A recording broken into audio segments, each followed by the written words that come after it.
Since I was roughly 9.5, my belief in the Lord and my belief in God had spiraled down quite rapidly, being let down, being shunned, being, outcasted.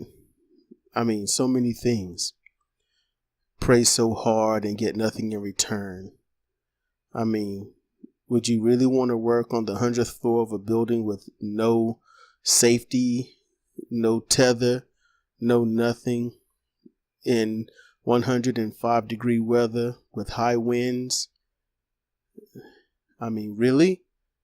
And at the end of your shift, if you live, you don't even get paid, and then go back to work and have faith that you'll get paid, faith that you'll live to get paid.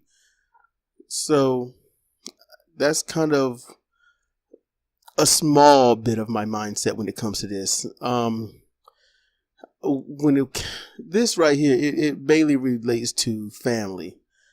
And with that, when it comes to that family, it's not just family, it's environment. It's all of it. It's the entire religious environment from 9.5 years of age to, I would say I think I was about 17. That's how long it took. Took all those years, but I grew bitter. I did. And I was a bitter atheist. I don't practice atheism. I don't practice being an atheist. How do you practice not believing in something? I have no idea how to do such a thing. But I just, I don't know, this might be a short one compared to the first one at least. But I mean, it was just day in and day out. Mom playing her church music on the radio. Just listening to the gospel music. And they kept calling it gospel music. I didn't realize until actually more recent in life, in the past 4 years maybe, that gospel mean the truth of truths. Okay. And it was just, I'm not a hypocrite. And anything that I have contradicted myself on, if someone calls me out on it, I really think about it. I do. I don't want to be a hypocrite. I don't want to contradict myself. I don't want to do anything like that. I just, that's not what I want to be. I don't look down on those that happen to do it. I look down on those that habitually do it.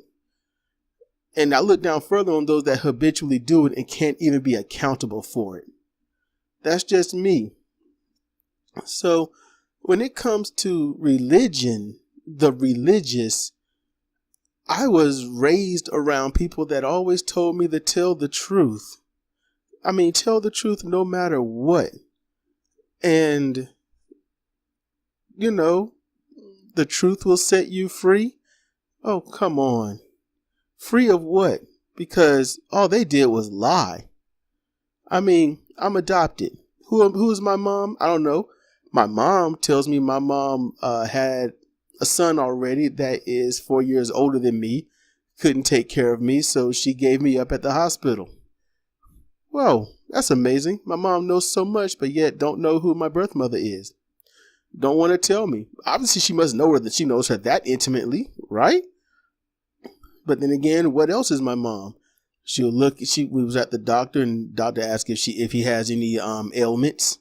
I didn't understand the word then. No, I didn't. I was wow. I think I was honestly about 16, something like that. 16. No, I was 15. I had surgery on my chest. And it was to suck the fat out of my chest. It was a large chest. It looked like female breast, kind of, sort of, in a way. So doctor asked, any ailments in the family? And I told him I'm adopted. I jumped out with that quick. And mom just looks me up and down and says, obesity. That's the ailment. I didn't even know what that word was. I had never heard it until then. Didn't know it. It would have been years, like 10 years after that when I would first hear obesity, and it would be the term childhood obesity. So, I mean, hey, I just didn't like that. You know, I had ailments, but being obese, not one of them. That really wasn't it. Everything to me was emotional. Everything.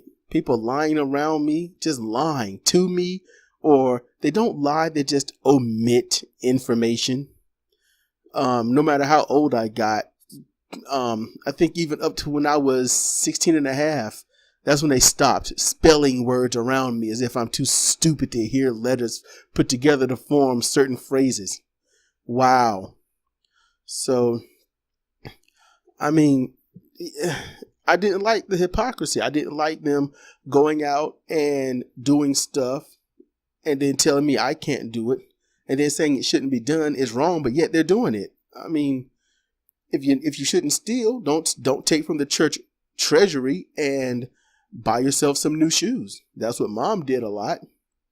She would take the money and pay bills, put gas in the car. Oh, it's just this. Don't have to worry about it. That's from the church treasury. It's cool. All right. I didn't care. I didn't like those people, and I didn't give a damn what happened to them. I was very angry with society. Very angry. And I was so sick and tired of everyone. I wished everyone to just die. I really did. I got tired of people picking on me and bullying me, yet being church-going, God-fearing people that believe in helping your fellow human being. You know, being kind and generous and giving and honest and honorable with integrity and making sure that you represent the Lord oh so properly. I was deep-seatedly angry, so angry, so angry that movies like The Omen, it sang to me. I was 14. I was in high school. I know that much. I was 14. It was winter, December. It was early December, a couple of weeks before getting out. And I'd seen The Omen many times before, but never really watched it. It was just kind of more background noise while I messed with my Transformers and stuff, or played Nintendo, or Super Nintendo, or Sega Genesis. So when it came to The Omen, I was like, woo. You know, I think it was part 2, I think, when they took a picture of this girl. I think it was a girl, and it was like, what's all that purple stuff in the background of the picture? It was like, that's pestilence. And at the time, I looked up pestilence in the 1976 or 77 Nurse's Dictionary. It was blue and the words were in red. And I mean, it was an archaic book. I mean, if you look up black, it said nigger, negro, evil, dark, despicable, unwanted, ugly. You look up white, it said it would say Anglo, Caucasian, holy, safe, smart, understanding. It's not what it is today. You know, it's not about shades of color. No, it was judgment, you know, and pestilence in that book was the emission of evil. Fear invoker or evoker.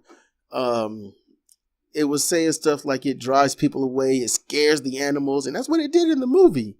I mean, things lost their shit. So look, I didn't cause any harm to anyone. I didn't do anything to anybody, but people hated me.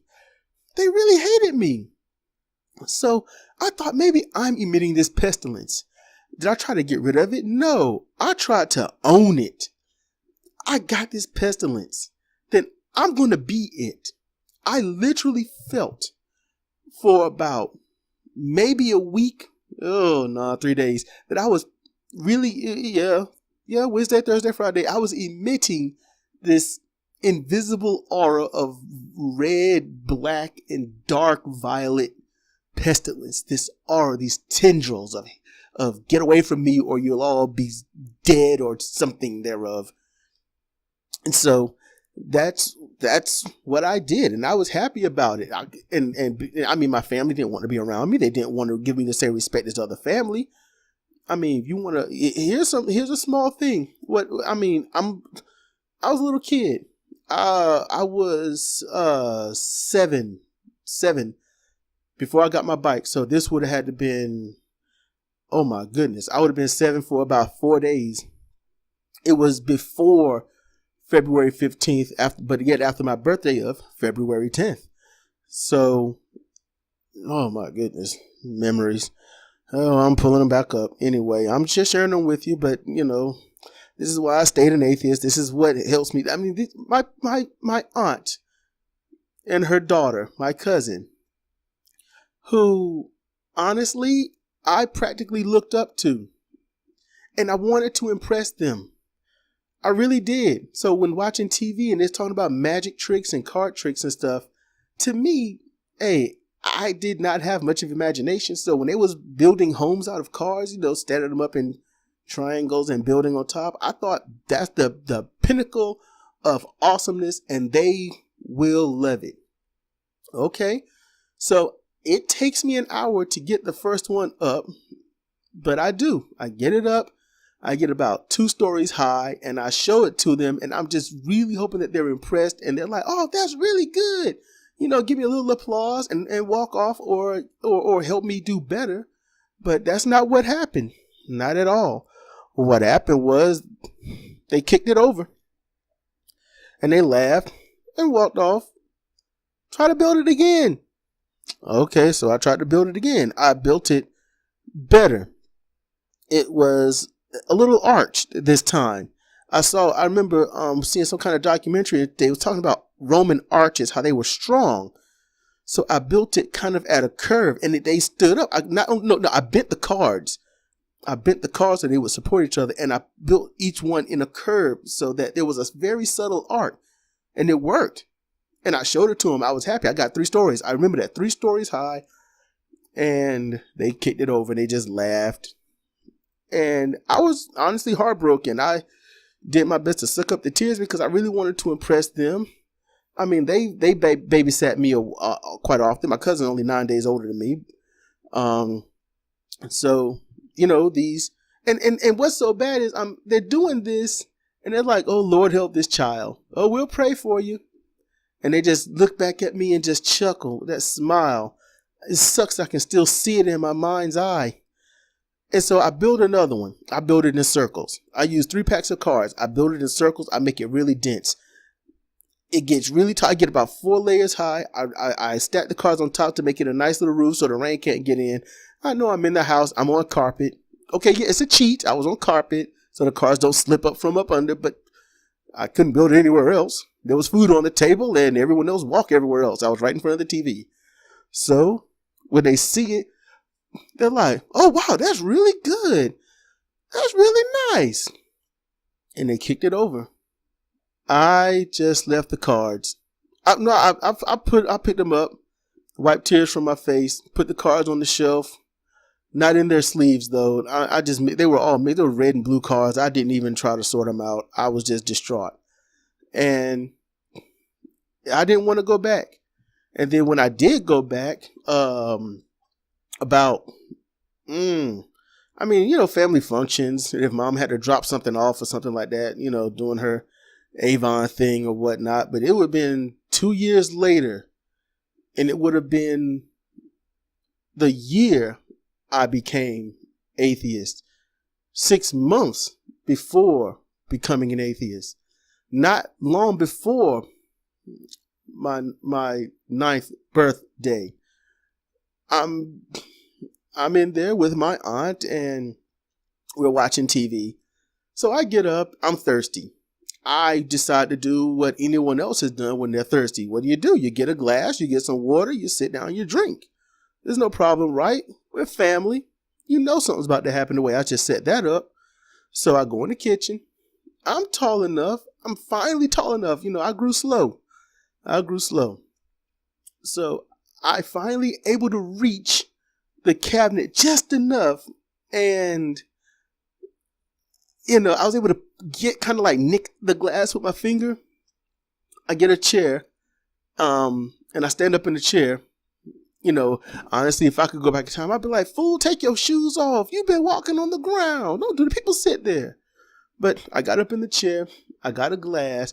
My aunt comes in there and she's upset. She's pissed off. Like, boy, you don't get glasses out of somebody else's house. That's rude. You don't do that. Put that back. And I'm like I remember thinking, but I'm family. And I said, well, now my cousin, he's much shorter than me and younger. And I said, but you let him get in the chair and get the glass. She said, yeah, but you don't do that. Okay. And I said, but you let, your daughter do it. Obviously I said her name, but I said, you let your daughter do it. And she said, yes, she's my daughter, but you don't do it. And I thought, if I'm family, then what? And it hit me, I thought about how I found out I was adopted. I found out how all that came about. And I'm thinking, I'm not family. I realized at that moment, I'm not family. Okay. Sorry, I'm getting sick. And I've been wearing my voice out commentary CR Fire Pro Wrestling. Whew. Okay, so I just decided that I don't need this anymore. I don't. I got on my bike, my red BMX bike with black tires, and I rode off. There was a couple of people that I met time before last when I went to my aunt's house, and I decided to go with them, and they went up the street. I had no intent of going back. I had none. I couldn't pack any food or anything, and I knew the area in general quite well. My plans were to, honestly, with grand commitment, to go live in this abandoned caboose on the railroad tracks and just live there and try to make it. And if I die of starvation, I die. I was extremely emotionally committed. And have I been hungry before? Yes. Have I been 2 and 3 days hungry and everything gnawing at you and everything starts to look like food? Yes. And I had that wisdom going into it, and I had no problem going through it until it was over. Not one. But I figured first, let me try my ends and see if I can get this, stay with somebody. Couldn't do that. But eventually I was found, and I wasn't happy that I was found. But also part of me was hoping that they would be so happy they found me, they wouldn't treat me like that anymore. But I was wrong. And yeah, just stuff like that. Yeah, I had Transformers that I'd taken to my grandma's house, and they end up missing. Hey, I hid them on top of the refrigerator. I didn't want anyone messing with them. I wanted them safe because there were people that came in and out the house that I didn't know. My grandma was very open and giving to people that was on the street. Not just homeless people. No. I mean, like, neighbors and whatnot. And their kids. And so I put my stuff where they couldn't be found. I put them on top of the refrigerator, behind any cakes or flour or anything like that, so no one could just see it. But I didn't know that these kids would come over and literally explore my grandmother's house to no end, especially if there was another kid there. And my stuff just went missing. Thrust and Dirge, who I coveted so much, because if my mom bought me something, I coveted it. They were gone. Couldn't find them. I was hurt. Heartbroken. That's just how that go, right? I mean, I got teased and picked on. I was always the butt of somebody's joke. And if I couldn't be the butt of somebody's joke, they didn't want me around. Wow. Nice, good Christian folk, right? And they say you got thin skin or you're soft. I'm like, why do you have to be so mean? Why do you got to be so harsh? Why you got to be so vile to someone doing nothing to you? Especially when your jokes are esoteric. I mean, I don't know what you're talking about, but they do, and everyone gets a good laugh. It's not cool. And I'm seeing this. And after age 9 and then going into middle school and seeing how everyone was there, I mean, people treat it, oh my goodness. Look, kids are cruel and that should be no excuse.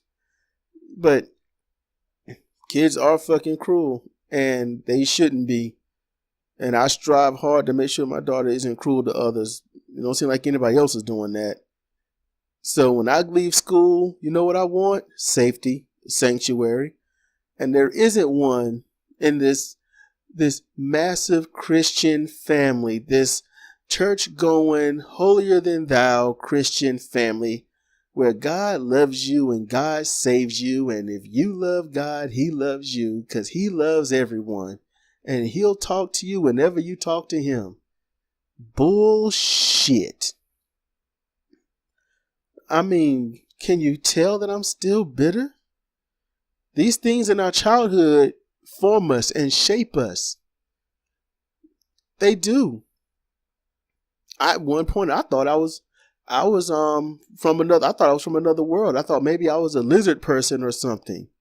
Maybe they saw what I couldn't see, and that's why everyone rejected me. I used to come up with any rational and irrational thought, idea, belief, or whatnot that I could to try to explain why someone that only wants to love everyone is rejected, teased, and ostracized and outcasted by everyone. And whenever I try to be alone, and believe me, I tried to become a recluse, then they want me to come out. It's like they just want to be so jovially vile to someone. Let me smile in your face while cutting you down. And if you can't take it, oh, poor baby, let me smile about that too. But then if you find a way to come back at me, then you're being rude and disrespectful and you're talking back. So what in the hell is one supposed to do? And then if you don't want to be around the family, then you're the bad guy. Because definitely I didn't want to be around the family. I just wanted to stay in my room, the door closed, play video games, type on the word processor, and go to sleep whenever I had to. Not the house, but the room, and forage for food because I scavenged. I would go in, see what mom cooked, get what I can, and get back to the room, and just slowly eat if I eat at all sometimes, and that's it. I did not want to be around Christians. And mom didn't want to be around Jehovah's Witnesses when they come to the house. Hey, lock it up. Don't act like you're home. So that's just what I want to get away from. The lies, the deception. I get my family, I get, my co-host, we have a child, and I want to break the chain. I want it to be different, be better. I want it to be better than what raised me. I want it to be better than what I was around. And then you get the shocking realization that maybe this shit is just natural. Because my daughter, she's trying to be everything that I tried to get away from. She is. And, well, my co-host, she has her moments, but she has other influences at work and stuff, and she didn't have nearly the hellacious childhood that I had, so she has more of an innocent mind in those regards where I just don't. You call me jaded, pessimistic, but you know what? I fucking earned it. I earned it. This is Cedric Kennedy, the Atheist Dragon. Thank you for listening.